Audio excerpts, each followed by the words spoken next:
Hey friends, my name is Jake. Welcome to Canadian Cutting Edge, and today we're looking at a brand that I really like. It's especially great for Canadians because they have their own store in Canada, RuikeKnives.ca. It's a Chinese company, but they've got their store in Canada. They ship all over the place, RuikeKnives.ca does. And for my American friends, I'll leave links for White Mountain Knives that also has this knife. Oh, Bandit just bumped into my tripod there and jumped up on my bed now, so he'll be fine for a while. You want to see the knife, don't you? There you go. Get that back just a little bit so you see the focal range. So we've got sort of a modified Tanto. It's almost trying to be a karambit, but as you can see, there's no ring at the end of the handle there. This knife is cool in some ways, but it's also got some limitations. I'm going to say it does have flaws. It certainly does, but it certainly has limitations. This knife isn't big enough for me, at least not the handle. My hands are just barely in the extra large range. This handle is perfect for men's medium, men's small hands. That's great for this, but I'm going to review it anyways. If you're looking for a great karambit, I'm not really into self-defense style knives, so this knife is sort of borderline of what I go into as far as self-defense style. If you want a karambit, Ruike Knives has got some really nice karambits. They've got, what's the model number? P851, which has a 3-inch blade, and then they've got the M181, which is the big funky granddaddy of them all for Ruike Knives. That thing's got a 4.5-inch blade. This guy only comes in black, and it's G10 14C28N, which is what most of Ruike Knives have. So if you're interested, stick around. We're going to talk about the Ruike P851. Coming to you right now.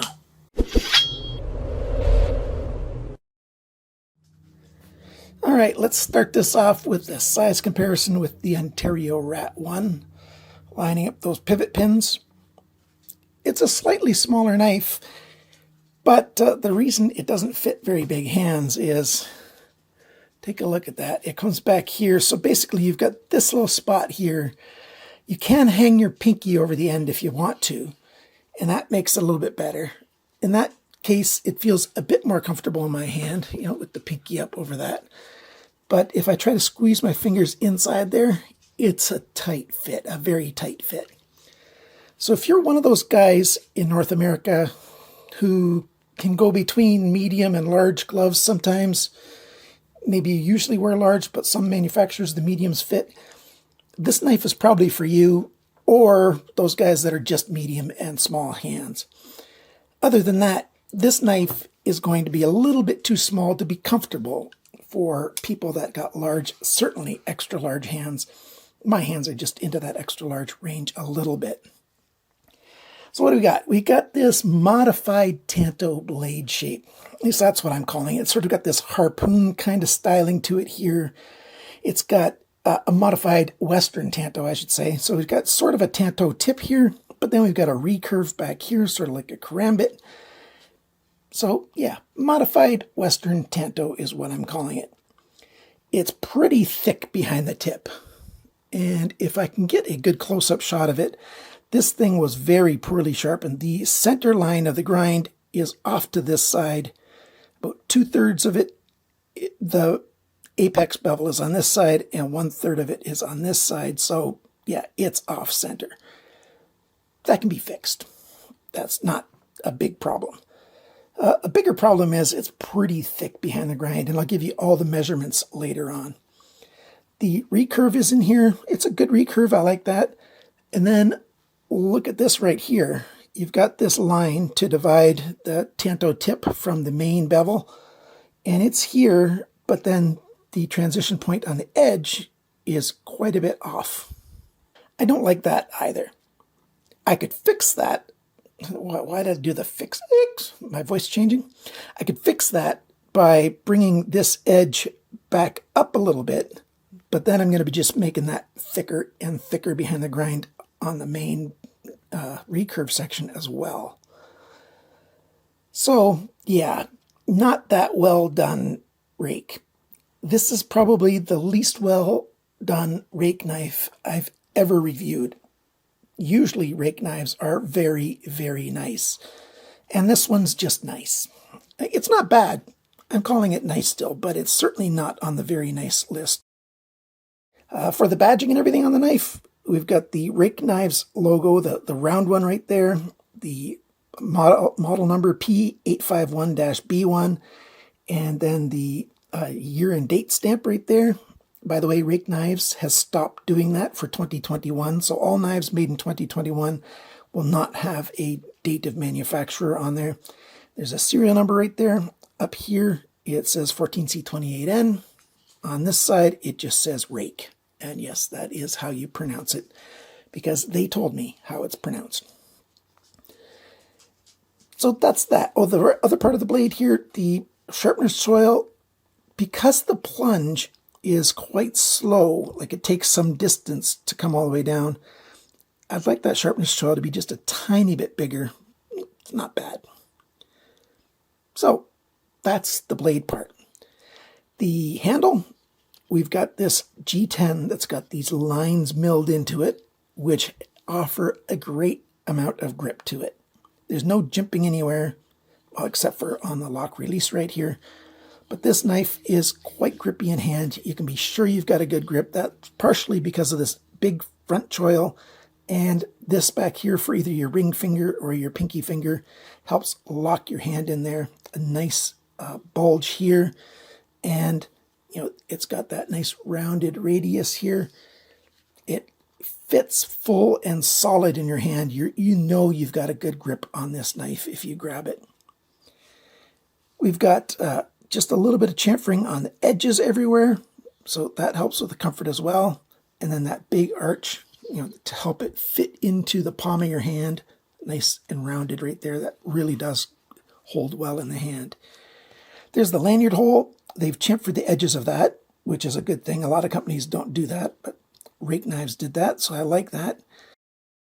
A full-length backspacer, that's G10 as well. I don't mind backspacers. I think it's easy to clean a knife that has backspacers or pins. Either one is easy to clean. We've got the pocket clip on the right side. It's not a deep carry pocket clip. You see how this does a dog leg over to the side. This clip is really stiff. You can even see that there's some lint stuck behind it right now. It's hard to get that out. Let's show it going into a pocket. And because of these ribbed G10, it does get harder to push it into a pocket than most knives have. So there you go. That's sticking out of your pocket. That's what it looks like. Not bad, not great, but not bad. Now let's go into the meat of the issue, the pivot area. We've got a non-spinning pivot pin, so that's good. We've got a big button screw here for the pivot pin to tie it down. That's a T8. Oh, the body screws here are T6s. They're all button screws, which I don't really like, especially recessed button screws. Just doesn't make sense to me. Lockup, it's a little bit later than I like. I'm not sure if I'm going to be able to get a good picture of this, but yeah, the lockup's just a little bit later, but not a problem yet. The lock release, it's got that nice jimping in there. You're always sure, at least I was always sure to get a good grip in there. Never missed it or slid past it. They've done a very good job with that lock release and giving perfect amount of access to it, so that's good. Blade centering is quite good. Not bad at all. Slightly off to this side. And what do we have in there for bearings? Ruike Knives was the first company that I know of to come out with budget knives and roller bearings. If you got bigger hands and you want a budget knife with roller bearings, I know that the Tanto called the P188, love that knife. That was the first knife I ever came across that had roller bearings. I did that review, I don't know, 2.5 years ago maybe. Great knife. You can also get it in desert sand instead of just black. Beautiful, beautiful knife.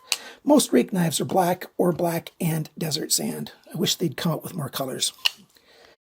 The flipper, there's no jimping on the flipper. It's just a nice flipper. Lightning switch method works really well, or just pushing down a bit on an angle works great. Action's very good. Next, let's talk about how well it cuts. I've done my standard cut tests on it. It doesn't cut all that well in terms of, EDC style cutting. The recurve here is pretty good. Like I said, it's a little thick behind the grind, and their grinding of it wasn't done all that well for sharpening, so it just did not perform super well for that. But this tip is one of the strongest tips I've seen on a knife. I jammed it into hardwood, really like cured maple, hard maple, and it just was stuck there. The maple wasn't giving away, but the knife wasn't either. It's a very strong tip because it's pretty thick up at the tip there. This is a great knife for puncturing. Like tin cans, no problem. Just jam into them. I didn't try any other metal to jam it into. I didn't get any scratches on it. I guess tin cans are soft enough that it didn't scratch up the side of the blade. One other feature that I inadvertently turned on, I was just trying to unlock it, but I couldn't. I remembered I had moved this extra lock on there. Now, for a fighting knife, I can see why it makes sense to have that lock on there. So you push that lock, that makes it so you cannot disengage the liner lock now. So that would, a fixed blade is what you really want in a fighting knife, right? In terms of it's much lower risk. It's just not going to close on you. So liner locks are pretty sturdy the way they are, but with this extra little lock here, that's a thing that some people might like.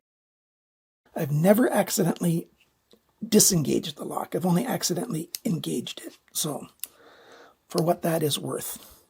Now, before I go over all the sizes and dimensions, let's take a look at the inside.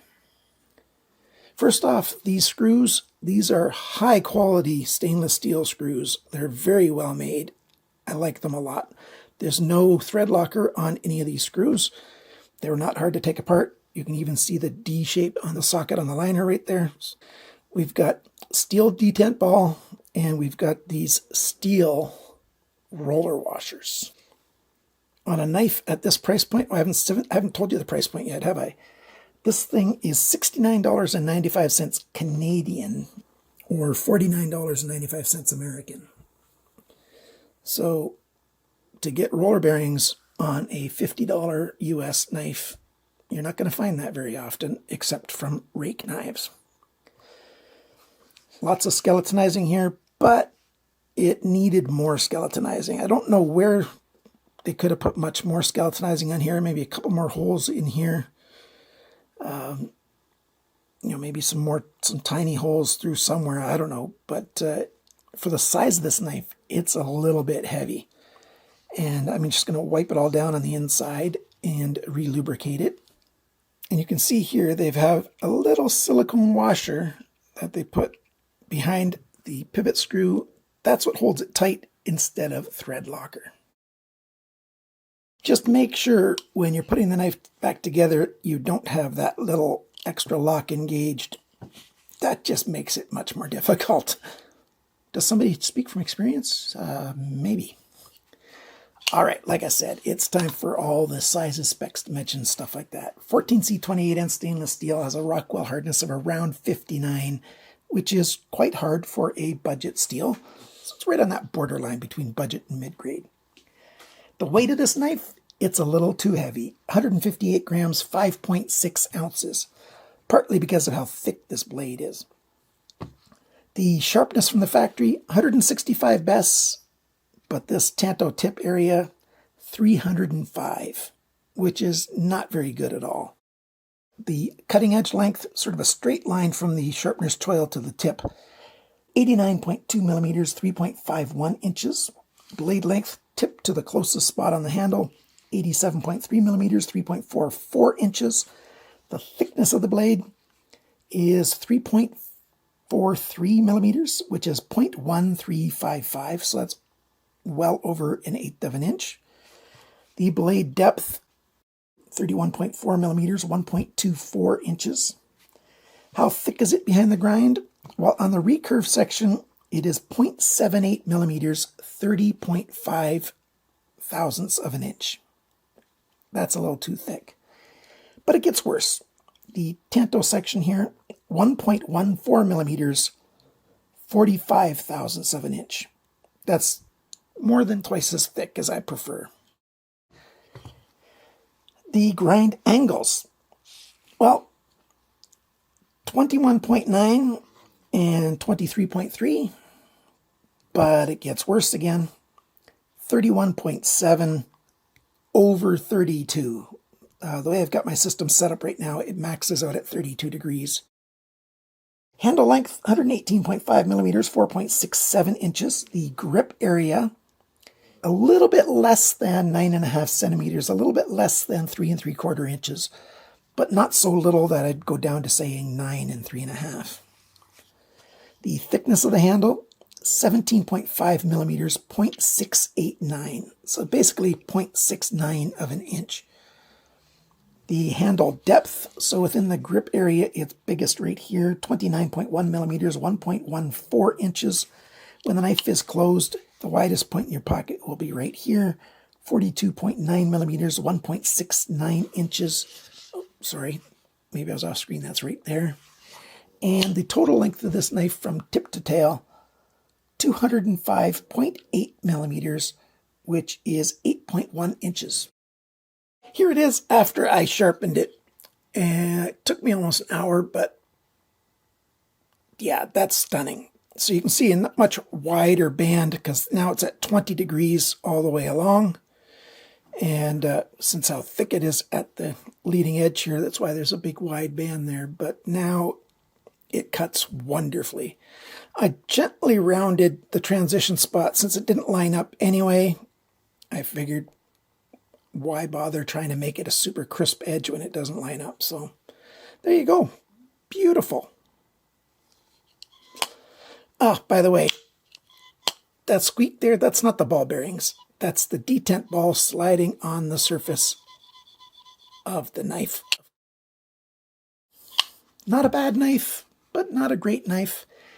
Ruike has better knives, so I don't really suggest this knife. I don't really recommend it unless you're looking for the things, if you're looking for something super thick and you've got a little bit smaller hands. In that case, this might be exactly what you want. Thanks for watching my video. Thanks for liking, sharing, commenting, and subscribing. And remember, friends, cut towards your chum, not your thumb.